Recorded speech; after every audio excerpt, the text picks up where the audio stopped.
Hey everyone, Camille and James, 88 Fitness Training. Welcome back. Today we are gonna unlock your bench press potential. Boom. So stay tuned, check it out.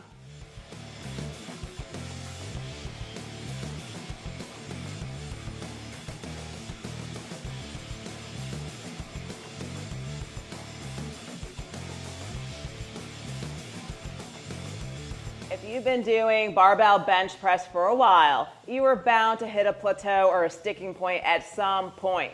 Even if you're doing all of the great techniques that we talk about, you know, proper form, proper range of motion, time under tension, and you are aggressively, progressively overloading, you're gonna reach a sticking point, right? Eventually you're gonna hit that plateau, and there's ways to burst through it. We're gonna show you in this video. But, you know, the more time you spend in the gym, the more time you're gonna get to that sticking point and have to figure out how to get past that. Yeah, but before we jump into that, let's just go through, just in case someone's not tracking, proper setup and form for the barbell bench press. Right. All right, so what does the setup look like? So setup for bench press, you're looking at it. Right here, you want your bar set up, your weights on your bar, and your bench right here. Everybody knows this, right? And then you bench press, just like so. Yeah, see how deep he's going down. He's getting that full range of motion. He's got that nice wide grip, so he's getting the stretch across the chest, just like that. Yeah, and remember, to get better at something, you have to do it. You have to practice it. You have to constantly be working at it. So if you want to get better at bench press, number one, start bench pressing. Yeah, and I would also say, before you consider something a sticking point or a plateau, ask a spotter to come out and help you. A lot of times it's a mental block because you're too afraid to fail because there's not someone there to catch the bar. Yep. So definitely grab that spotter and go and see what you can actually do before you say you're stuck. That's a pro tip right there, y'all, because I will not even put the weight on the bar if I don't have a spotter out here. If I got a spotter, now I'm pushing the limits. Now I can see what I'm doing. I won't risk it without a spotter. So great point. Absolutely. All right, let's get into some exercises. That's what you guys are here for. The first exercise that we're going to introduce is a pin press. Ooh. Yeah, so the pin press is designed to get you past a sticking point. And so basically you're going to put some safety arms or some pins on the bench. James is going to show you the setup, matter of fact. I'll just step back.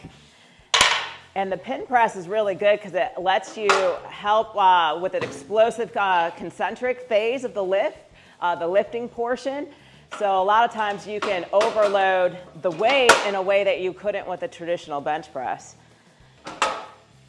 So James is taking everything apart. He's getting the safety arms into place. Some gyms have a power rack, and there's actual pins that go across.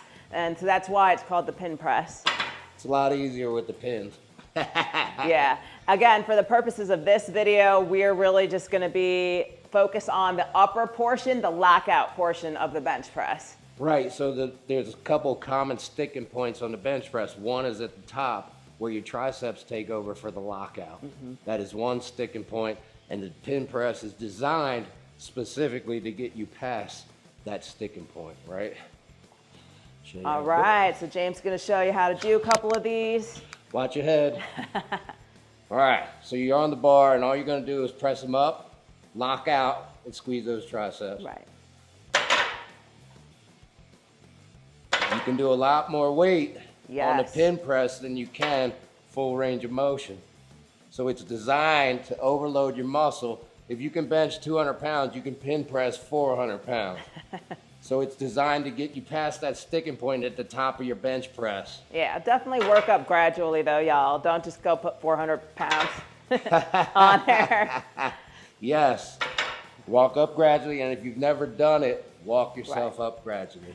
But I'm telling you right now, you could do a whole lot of weight with this short range of motion right here. So it's really designed to be explosive, y'all. So really focus on just powering that bar straight up, locking out those triceps. There you go. So it's really just a short range of motion like you can see, but if your triceps are what's failing to lock out that bench press, this is gonna help you build up that tricep strength to really push past that sticking point. Yeah, and guess what? Most people's sticking point is at the tricep because it's a much smaller muscle than your chest. Absolutely. All right, y'all, so that's the pin press. The second exercise that we're gonna introduce is called a dead press.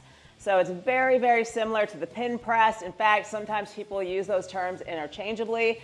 But for the purpose of this video, the dead press is gonna be when you're stuck at the bottom range of motion.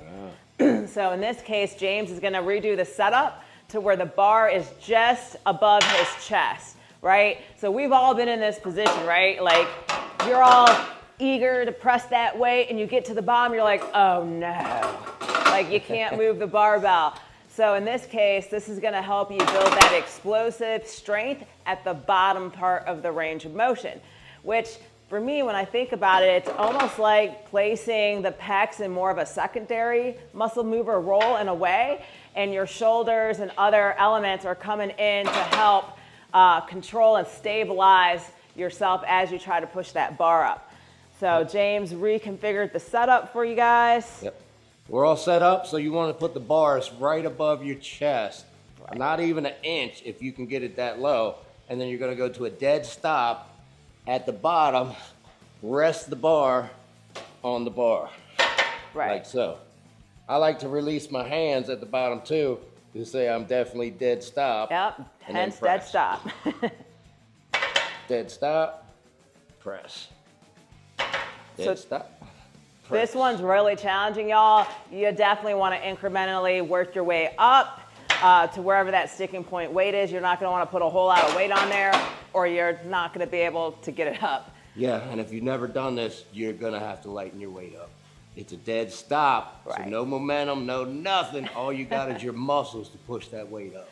But I guarantee if you start working these dead stop presses in, it is absolutely going to translate really well to your flat bench press. 100%. These two, pin press, dead stop, one's for the top, one's for the bottom. It's going to improve your bench press greatly. And remember what I said, pin press, dead stop press, they're very similar. It's just a matter of like where's your sticking point and where are you placing that bar. Yep. All right, there's the dead press. Up next, we have the incline bench press, y'all. So yeah, if you have done flat bench and you've done incline, it's no secret that incline is significantly more challenging and you can move less weight. And typically that's because it incorporates a lot more interior delt, the front side of the delt. Yep. And it's also upper pec, right? So whereas the flat bench was more midline of the pec, the incline bench is more upper pec and interior delts. So if you are really stuck on the flat bench, incorporating incline bench can be really beneficial to you to build up strength and shoulder stability. 100%. I said in the beginning of this video, practice what you wanted to get better at. Any version of barbell bench press is going to help your flat barbell bench press. Incline's going to help it, decline's going to help it, and flat is most certainly going to help it. Absolutely. In fact, you know, if you are having a challenging time at flat bench, I would take a look at your shoulders. Like, do you have disproportionate front delts compared to your chest muscles? Yeah. I mean, that's a weird comparison, but just look at it. Like, are your shoulders small in comparison to the rest of your body parts or underdeveloped? Or are they big? I've had clients feel front delts when they're benching. So we have to pre-exhaust with flies because their front delts take over. They're just front delt dominant. So if you are one of those individuals, you might have to start flying to get a chest workout. Yeah, that's right. So I guarantee it, y'all, if you are actively working on incline bench, it is only going to help to improve your flat bench. 100%. It's going to improve your overhead press as well. Hey. All right, the next exercise is probably something you haven't thought about doing, but it's a deficit push-up. So this is going to help you at that bottom range of motion when you get stuck. Yeah, you're not going to see this too much either at the gym. This is our setup. I'm assuming they can see it. Yeah, you can either stack some plates, grab 2 benches. The idea is to bring your chest lower than your hands, right? So it's kind of mimicking the reverse of the situation you get into with the bar. When it comes down, you can't get it up. My only caveat is if you have any type of shoulder pain or injury, I maybe wouldn't do this, but if you're feeling good, you're good to go. Yeah, and that's going to stretch your chest like nothing else.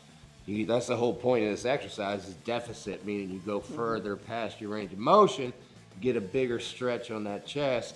And what do we keep telling you? Muscle stretch on the load has the most potential for growth. So these are killer, man. really stretch it out and Absolutely. push up. If you have to add weight to yourself, add weight to yourself. Put a plate on, get a buddy to push on your back. Either way, it works, you know. I was in the Army, we did that all the time. Make it harder, push down on your buddy's back while they're pushing up. Any technique works as long as you're progressively overloading. This will kill your chest. Absolutely. And in terms of like how to program this into your workout, I would probably put it at the end of your chest day, right? When you're all nice and tired, fatigued, you got nothing left in the tank, deficit push-ups, y'all. Yeah, you might be fatigued enough you don't even have to add weight at the end. Matter of fact, you should be. All right, so deficit push-ups, it's gonna help with that bottom range of motion sticking point. All right, y'all, the last exercise we have for you is gonna be a reverse fly. So we're gonna work on the rear delts. And you're probably thinking, what on earth do rear delts have to do with flat bench press, right? Well, actually it's quite simple. Like as you are pressing that bar, it's your rear delts that help keep it right overhead and not tip forward, right? So it's actively trying to keep that bar backwards. Yeah, think about it. When you unrack the bar, the first thing you do is move it to over your chest. What do you think's stopping that bar from going like this? Right. Your rear delt. Yeah, they're countering that weight. They also play a role in abduction too. So as you have that flared elbow and you're pressing those arms overhead, they're also helping to assist that motion. So they have two functions or purposes in the barbell bench press. So again, just like I said with the front delt, go ahead and take a look at your rear delt. It's the most neglected muscle, y'all. So if you are having trouble stabilizing that heavy bar to complete your lift, the rear delts might be the culprit. You're probably not going to hear this anywhere else, by the way. And when we were making this video, I said rear delt, scratching my head. How's rear delt going to help you do the bench press? But as soon as she explained, you unrack it, put it over your chest, right? 100%, that's rear delt holding that bar, stabilizing the bar. Absolutely. So, all right, what can you do? One of our favorite exercises is just a rear delt fly on the cable. You can call them crucifix, whatever you like, but you're just bringing those arms back, squeezing those rear delts. And so you should be able to see his rear delts activated right here. Yep, there you go. So it really doesn't matter. You can do dumbbell reverse flies, reverse pec deck. The idea is to work the rear delts, y'all. All right, so there you have it. Last exercise, rear delt flies. So before we close out this video, I just want to talk about other considerations to take in mind. First and foremost, rest and recovery, right?